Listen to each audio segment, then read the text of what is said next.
میرا جو سوال ہے وہ ہبہ کے حوالے سے ہے۔ تو حدیث میں تو جی۔ ہے کہ جو اگر آپ اولاد کو ہبہ کر رہے ہیں تو اس میں عدل کرو، لیکن ادھر ہمارے ہوں پاکستان میں کچھ عالم ہوتے ہیں تو وہ کہتے ہیں اگر کوئی صالح اولاد ہے نا تو آپ اس کو جو دوسری نافرمان اولاد ہے اس سے زیادہ دے سکتے ہیں، تو اس کے بارے میں تھوڑا رہنمائی کریں۔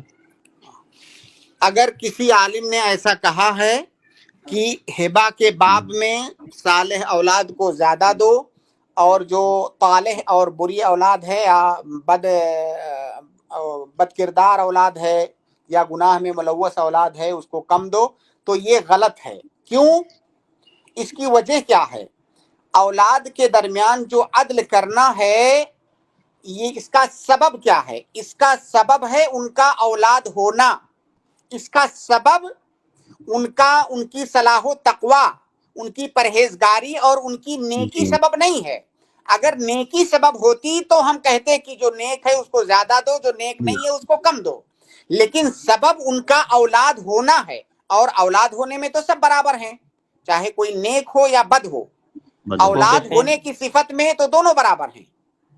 وہ کہتے ہیں کہ یہ اجرت کے طور پہ اس کو دی جا رہی ہے جو وہ خدمت کرتا ہے اپنے ماں اللہ باپ کی، اور اس حوالے سے بھائی، یہ کنٹراڈکشن ہے۔ ہبا کا ڈیفینیشن اگر جب آپ پڑھیں گے، ہبا کا مطلب ہوتا ہے تملیک المال بلا عوض، اور اجرت میں بلا عوض نہیں ہوتا ہے۔ ہبا میں ہم بغیر کسی عوض کے کسی کو کوئی چیز دیتے ہیں تو اس کو ہبا کہا جاتا ہے، اور جب آپ نے اجرت اس میں لے آیا تو دونوں ایک دوسرے کے ضد ہیں، اپوزٹ ہیں۔ اجرت اور ہبا کے درمیان جو ہے تضاد ہے، تو یہ اجرت کیسے ہو سکتی ہے؟ تو ہبا بطور اجرت ہوتی نہیں ہے، اس کا ڈیفینیشن ہی نہیں ہے۔ یہ ہبا بغیر عوض کے دیا جاتا ہے۔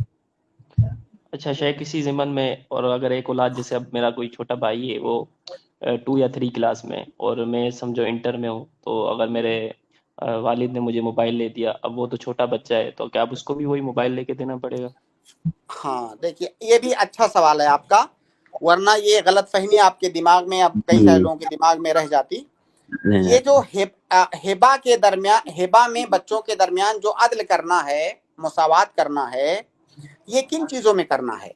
یہ جو بنیادی نان و نفقہ اور بنیادی ضرورت ہے اس میں نہیں، بنیادی ضرورت سے اوپر جو آپ دے رہے ہو اس میں۔ آپ جیسے مان لیجئے ایک بچہ ابھی 4 سال کا ہے، ہو سکتا ہے ایک روٹی میں اس کا پیٹ بھر جاتا ہو، دوسرا بچہ 15 20 25 سال کا ہے، وہ 4 روٹی کھائے گا، تو کیا اس کو ناانصافی کہیں گے؟ نہیں، یہ ناانصافی نہیں ہے، اس کی ضرورت 4 روٹی ہے، اس کی ضرورت 1 روٹی ہے۔ ایک بچہ 10ویں 12ویں میں پڑھ رہا ہے، اس کی فیس مان لیجئے 4000 لگ رہی ہے، دوسرا بچہ نرسری میں پڑھ رہا ہے، اس کی فیس 1000 لگ رہی ہے، تو یہ ناانصافی نہیں ہے، یہ اس کی ضرورت ہے۔ تو جو ضرورت کی چیزیں ہیں ان میں حسب ضرورت دیں گے، ضرورت کی چیزوں سے اوپر جا کر کے آپ جو دیتے ہو اس کو ہبہ کہا جاتا ہے۔ اور یہ جو ضرورت کی چیزیں ہیں یہ تو نفقہ ہیں، تو نفقہ میں عدل نہیں ہے، نفقہ میں عدل ہے، مساوات نہیں ہے۔ اور عدل کا مطلب ہوتا ہے کہ جس کی جتنی ضرورت ہے اتنا دیا جائے۔ چھوٹے بچے کا کپڑا 2 میٹر میں ہو جاتا ہے، اس کا سوٹ، بڑے بچے کا 4 میٹر لگتا ہے، تو کیا یہ ناانصافی ہے؟ نہیں، یہ عدل ہے۔ عدل یہی ہے کہ جس کی جتنی ضرورت ہے اتنا دیا جائے۔ اب جو بنیادی ضرورت ہے اس کے اوپر اگر کچھ دینا چاہتے ہیں تو اس میں برابری کرنا ہے۔ اچھا شیخ، اگر کوئی اسی میں اولاد میں تو برابری ہو گئی، لیکن اگر کوئی شوہر اپنی بیوی کو دینا چاہ رہا ہے تو اس کو تو وہ جتنا چاہے دے سکتا ہے نا، یا اس میں کوئی لمٹ ہے؟ ایک ہی بیوی ہے یا دوسری بیوی بھی ہے؟ ایک ہی بیوی ہے، سمجھو ایک ہی گھر ہے اس شوہر کے پاس، تو اب ایسے وہ کیسے سمجھ اپنی لیں بیوی بھائی؟ کو جی نہیں، میں اسپیسیفک ہے نا، اس وجہ سے میں بول رہا ہوں کہ ایک ہی بیوی ہے، اب وہ اچھا، شوہر ایک ہی کا بیوی ہے ایک تو گھر آپ، ہے۔ ہاں تو ایسے کہیے نا ایک ہی ہے، آپ ہاں سمجھانے کی کیوں؟ جی، دیکھیے، بیوی کے درمیان اور بچوں کے درمیان برابری کرنے کا کوئی حکم نہیں ہے، بیوی کو وہ جتنا چاہے دے سکتا ہے، بیوی اور بچوں کے درمیان دینے میں اس کو برابری نہیں کرنی ہے۔ جو برابری کرنی ہے وہ بچوں کے درمیان ہے، بیوی اور بچوں مقدار کا اس کی، کوئی مسئلہ نہیں ہے۔